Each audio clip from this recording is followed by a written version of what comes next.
제 어렸을 때의 모습부터 지금까지 대학교 때까지의 모습을 쭉 사진으로 봤는데 저런 사진, 저런 시절이 저만 있었던 건 아닐 겁니다. 그렇죠?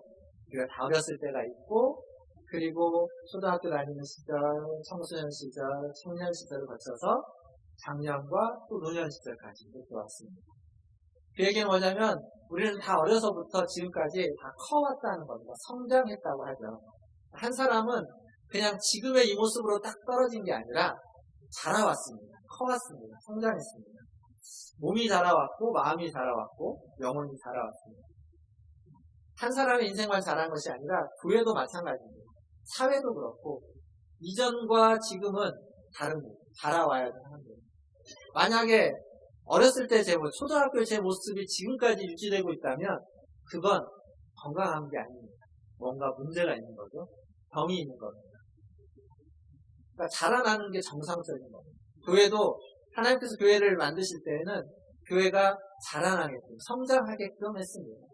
예전에 교회와 지금의 교회가 성장해야만 하고 성장하지 않았다면 무엇인가 문제가 있거나 병이 있거나 아픔이 있다라고 이야기할 수 있습니다. 오늘 읽었던 말씀은 교회의 성장에 대해서 하나님 어떻게 교회를 성장시켜 가는지 어떻게 그리스도의 몸인 교회를 튼튼히 세워가는지에 대한 말씀입니다. 11절을 보면 거기에 어떤 사람들이 필요하냐면 선지자들, 사도들, 선지자들 그리고 복음 전하는 사람들 그리고 목사와 교사가 필요했습니다. 그들을 세워서 하나님의 성도들을 양육케 하고 온전케 하고 봉사의 일을 하고 그리스도의 몸으로서 자라나게 했다라고 11절과 12절에 있습니다. 그래서 기본적으로 그냥 애들은 자연스럽게 성장을 합니다. 그런데 아이일 때는 몇 가지 약점들이 있습니다. 뭐냐면 속임수에 쉽게 넘어갑니다. 그 페미니를 비롯한 유치부 아이들 저기 있죠. 가끔 이제 점심 식사하고 나면 제가 무경실에 있으면 애들이 단체로 옵니다. 단체로 와요. 페미니가 앞장 세워서 이제 앞서서 아이들을 끌고 오면 왜 오냐면 마술 보여줘요. 매직 보여달라고 옵니다. 그럼 제가 얘들 앉혀놓고 막 합니다. 여기 운전을 갖고 왔잖아요. 여기 운전 하나 있습니다. 운전 하나 있어요. 이게 여기 손에 있어요. 그렇죠? 보세요. 여기 어디로 가는가? 어디로 갈까요? 어디로 갈까요? 이건 지금 마술 같죠? 마술. 왜요? 왜 봅니까? 어서 화면이 지금 삐뚤어졌는데? 이렇게. 자, 어디가 있을까요? 어느 손에 있을까요? 보셨어요? 애들한테는 이렇게 합니다. 어디 있죠? 없어요, 손에. 여기 있어요. 이런 속임수 애들은 잘 넘어갑니다. 여러분도 넘어가시는 거 보니까 아이들이시군요.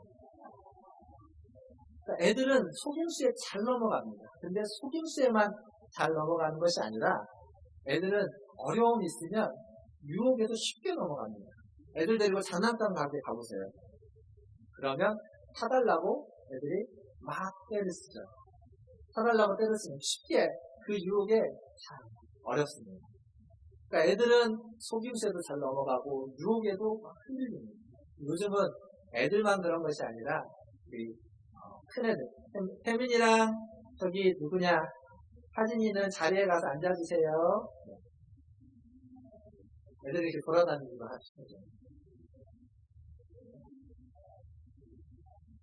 우리가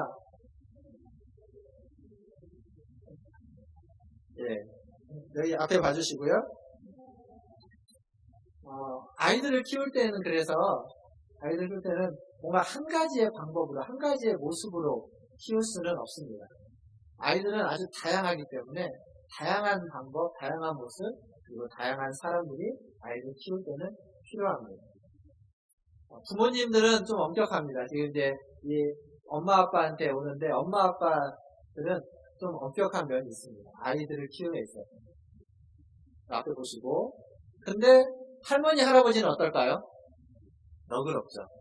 할머니 할아버지는 좀 너그럽고 할머니 할아버지는 다 모든 것을 품어줍니다. 둘 다 필요합니다. 엄격함도 필요하고 너그러움도 필요합니다. 뿐만 아니라 형제 자매나 어떤 밖에 나가서 친구들과의 관계 그래서 사회성도 키워야 됩니다. 사회성이라는 건 우리가 보통 리더십 얘기를 많이 하는데 리더십은 굉장히 중요합니다. 다른 사람들을 이끌어가는 리더십은. 근데 리더십만 중요한 것이 아니라 어떤 사람을 따라갈 수 있는 어떤 팔로우십이라고 할 수 있는 것도 굉장히 중요합니다. 그러니까 그런 것들이 사회생활을 통해서 친구 관계를 통해서 형제자매 관계에서 배워가게 되는 겁니다. 물론 이제 직접적으로 배움을 주는 선생님들, 스승들의 배움은 뭐 두말할 나위도 없겠죠. 지적인 가르침을 주는 선생님, 그리고 우리의 마음의 가르침을 주는 선생님, 또 영적인 가르침을 주는 선생님, 다 필요하고 다 소중합니다. 때로는 잘못하는 게 있으면 훈계하고 지적하고 그리고 비판하고 혼내는 사람도 필요합니다. 그런 사람이 있을 때 그 아이가 다른 곳에 가지 않고 엉뚱한 길로 가지 않고 바른 길을 찾아갈 수 있습니다. 전에 제가 한번 말씀드렸는데 제 친구들 중에 다단계 했던 친구들 한번 따라서 간 적이 있다고 말씀드렸어요. 그래서 다단계 교육받는 데도 한번 가보고 그랬는데 제가 다 하고 나서 그 친구에게 그런 말을 했습니다. 지금도 그 친구는 잘 의사로서 잘 지내고 있는데 앞으로 살아가면서 큰 어려움은 없을 텐데 굳이 이건 너에게는 할 필요가 없을 것 같다라고 하면서 그 친구에게 그런 하지 말 것을 좀 권했던 적이 있습니다. 나중에 최근에 이제 만났을 때 그때 얘기를 하면서 그 친구가 했던 말이 굉장히 많은 사람들을 만나고 많은 사람들을 했는데 아무도 자기에게 이걸 하지 말라고 얘기한 사람이 없었다고. 근데 그때 그 얘기를 해줘서 고맙다는 얘기를 했습니다. 그 친구가 무슨 이상한 데 잘못된 간 것은 아니지만 하지만 자기에게 있어서 맞지 않는 거여서 그런 얘기를 했고 그게 그에게 고마웠다는 건 저에게도 참 저도 처음 들었던 얘기입니다. 그런 마음이 감사했던 겁니다. 그러니까 한 사람이 커감에 있어서 좋은 얘기를 해주는 사람도 있어야 되지만 좋지 않은 얘기를 해주는 사람은 옆에 꼭 있어야 됩니다. 그 사람 얘기를 통해서 그 사람이 더 건강하게 자라날 수 있다는 거죠. 이건 뭐 비단 한 사람의 문제만은 아닌 것 같습니다. 교회도 마찬가지입니다. 교회도 많은 사람들이 있습니다. 이렇게 우리가 많이 있지 않습니까? 여기 많은 사람들이 있는데 교회 성도들도 속임수에 쉽게 잘 넘어가고 작은 시험에도 속절없이 무너지고 쓰러집니다. 그러면 그런 어려움을 당한 사람들 사실 교회는 아무것도 아닌 일인데 그게 큰 일로 부풀려지기도 하고 그래서 시험당하고 교회가 깨지는 경우도 많이 있습니다. 사실 놓고 보면 별것 아닌 일입니다. 큰 일 아닌 일이 그렇습니다. 우리 중학교 학생들도 마찬가지죠. 이렇게 교회 잘 다니다가 친구들끼리 이렇게 싸우면 선생님 보기에는 별것 아닌데 애들이 교회 잘 안 나옵니다. 그런 일들이 교회에 생깁니다. 그때 그것을 잘 극복하고 넘어가려면 이런 사람이 필요합니다. 큰 일도 작은 일처럼 여겨지는 사람. 사실은 큰 일이 벌어졌는데 그 큰 일을 보면서 그거 별거 아니다라고 이야기해주는 사람입니다. 그리고 때로는 그 작은 일이 벌어졌는데 그 작은 일을 크게 여겨주면서 토닥여주고 감싸 안아주는 사람. 이런 사람도 있어야 됩니다. 잘못된 길을 갈 때에는 그것이 잘못된 길이라고 엄하게 꾸짖어주는 사람도 필요하고 그냥 꾸짖을 때 엄하게만 꾸짖지 않고 부드럽게 토닥여주면서 다른 길로 인도해주는 사람. 이런 사람이 교회에 필요합니다. 뿐만 아니라 말씀을 읽고 말씀을 듣고 말씀을 보면서 말씀대로 살아가는 삶의 본이 되어주는 사람. 저분은 말씀대로 산다라는 본이 되어주는 사람. 때로는 그 말씀 앞에서 예배드리면서 자신의 연약함과 죄악 때문에 눈물을 흘리면서 하나님 앞에서 회개하고 그렇게 가슴을 치는 것을 보여주는 사람. 이게 보여주기 위한 것이 아니라 그냥 그렇게 사는 사람인 거죠. 그런 사람이 필요합니다. 그런 모든 사람이 있을 때 교회 안에 성도들은 성장하는 거예요. 그들을 보면서 보존을 받고 그들로부터 가르침을 받고 보존을 받고 깨우침을 얻게 되는 거예요. 여러분에게 이런 사람 있으십니까? 여러분의 주변에 우리 교회 안에 혹은 여러분의 생활하는 사회 속에서 이런 사람이 있으십니까? 혹은 여러분은 다른 사람에게 어떤 사람이십니까? 여러분은 다른 사람에게 이런 사람이 되어주시고 계십니까? 생각해 보십시오. 그리고 여러분이 다른 사람에게 그렇게 위로가 되고 힘이 되고 성장의 밑거름이 되는 사람이 되시기를 바라겠습니다. 성장을 위해서 또 필요한 게 있습니다. 이런 사람도 필요합니다만 성장을 위해서 무엇이 필요하냐면 결론적으로 이야기하면 훈련이라는 게 필요합니다. 훈련. 지민이가 저기 앉아있는데 지민이가 이번 주부터 그 루키 대회라는 축구 대회에 나갑니다. 학교에서 이제 팀을 짜서 3주간 토요일마다 경기에 나가는데 아이들의 바람은 예선을 통과하고 본선에 올라가서 우승까지는 못하더라도 준우승하기를 바라고 있는데 부모들의 바람도 좀 다르기도 합니다. 중요한 건 아침 일찍 일어나서 연습하러 갑니다. 누가 깨우지 않아도 6시 반 일어나가지고 7시에 학교 가서 연습하고 어제도 연세대 대운동장에 가가지고 또 축구 연습하고 전술 훈련한다고 하는 거 하고 왔습니다. 왜 연습을 하죠? 왜 훈련을 합니까? 이기기 위해서죠. 예선전에서 이겨가지고 본선에 올라가고 더 높은 데 올라가기 위해서 끊임없이 연습하고 훈련합니다. 그렇다면 그리스도인의 훈련은 어떤 훈련이었을까요? 그리스도인은 왜 훈련을 하는 걸까요? 마찬가지입니다. 연습을 많이 하고 훈련을 많이 하면 실전에 가서 그 연습한 대로 실전에서 성과가 나는 것처럼 그리스도인도 연습을 많이 하면 실전에 가서 성과가 납니다. 어디에서 연습을 하고 어디가 실전입니까? 신앙생활에 있어서 그리스도인으로 살아가는 데 있어서 연습은 여기서 하는 겁니다. 교회에서. 교회에서 예배드리는 건 연습입니다. 그리고 실전은 어디냐면 교회 밖에서 여러분이 일주일간 살아가는 곳이 실전입니다. 그러니까 여러분의 삶이 여러분의 실전이고 교회에서 신앙생활에서 예배드리고 같이 밥 먹고 교제하고 기도하고 이것은 연습하는 겁니다. 무엇을? 밖에 나가서 그리스도인처럼 살기 위한 연습. 그래서 그리스도인으로서 밖에 잘 살기 위해서 여기에서 예배도 드리고 말씀도 듣고 성경도 배우고 다른 사람들하고 관계도 잘 맺고 또 관계가 깨어졌다가도 관계를 다시 회복하고 상처를 입었더라도 상처를 회복하고 그리고 용서해 주는 것들 여기서 연습하는 겁니다. 밖에 나가서 그렇게 살아가는 겁니다. 연습함에 있어서 가장 중요한 연습, 중요한 훈련이 있다면 그리스도인의 훈련이 가장 중요한 것은 말씀 훈련이겠죠.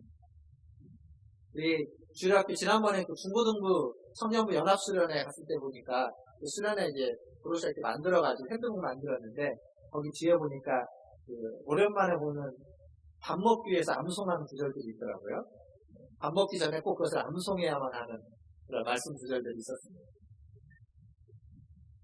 저때 암송을 하면 청년들은 아마 지금 암송해도 잘 기억이 안 나겠지만 중고등학생 때 암송을 하면 잊어버린 것 같아도 오랫동안 기억에 남습니다. 나중에도 생각나는 경우들이 다는 아니어도 부분이 생각나요.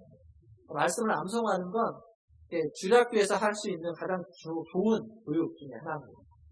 그것보다 더 중요한 교육이 하나 있습니다. 말씀과 관련된 훈련이 뭐냐면 성경의 이야기를 성경에 있는 스토리를 좀 많이 알아하는 겁니다.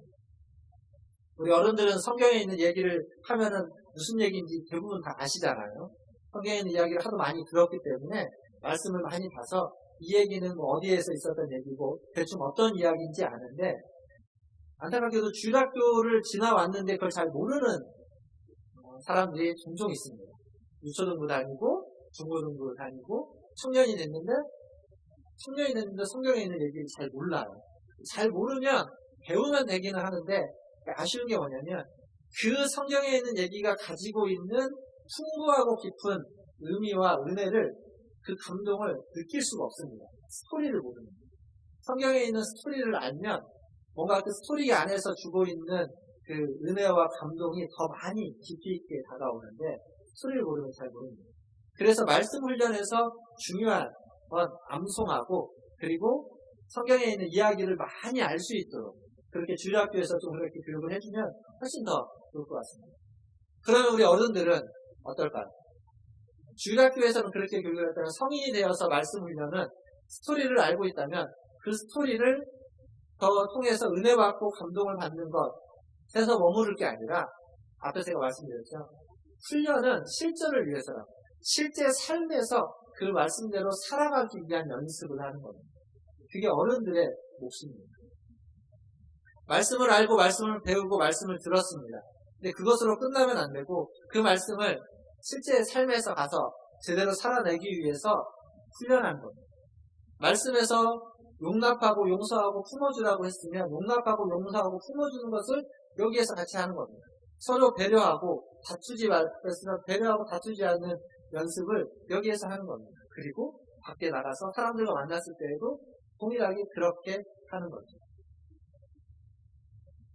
여기에서는 사랑하고 훈련하는 것처럼 사랑하고 그리고 배려하고 다른 사람을 다 용서하는데 그게 전부고 밖에 나가서 그렇게 하지 않으면 훈련이 제대로 안 됐거나 아니면 훈련이 아니라 그냥 속임수인 겁니다. 속고 있는 거예요. 스스로에게 속고 있는 겁니다. 말씀을 읽고 말씀을 듣고 말씀을 묵상하고 말씀을 배우면 그대로 봉사하고 섬기고 그렇게 사랑하는 것, 그것이 어른들의 말씀 훈련이라고 말할 수 있습니다. 말씀을 좀 마무리하면서 우리 주일학교 학생들 저 한번 볼까요? 여러분들의 왼쪽을 한번 쳐다보시겠습니다. 왼쪽이 어딜까요? 그렇죠? 왼쪽에 어르신들 계시죠? 사실 요즘 어르신들은 염색을 많이 하셔가지고 머리가 하얀신 분이 많지 않으신데 어른이 되면 나이가 들고 이렇게 되면 머리가 많이들 하얘지십니다. 그렇죠? 우리 이제 염색 안 하시고 하얀신 분들이 여기 우리 고은승 권사님, 하웅영 권사님, 여기 박예분 집사님, 그리고 송준영 권사님, 그리고 정영희 권사님도 염색 안 하셨나요? 두 분 염색 하신 것 같은데. 이수표 권사님 염색 하셨다가 좀 틀리신 것 같아요. 염색을 안 하고 하얀 머리는 보기 싫은 머리가 아닙니다. 말씀하는 구절 찾아보면 잠언 20장 29절에 이런 말씀이 있습니다. 세번역 성경으로 한번 같이 읽어보겠습니다. 20장 29절입니다. 시작. 젊은이의 자랑은 힘이요 노인의 영광은 백발이다. 어르신들의 영광은 하얀 머리입니다. 흰머리. 흰머리가 왜 생길까요? 그렇죠. 맞아요. 정확합니다. 스트레스는 왜 받죠? 스트레스는 왜 받을까요? 힘들어서.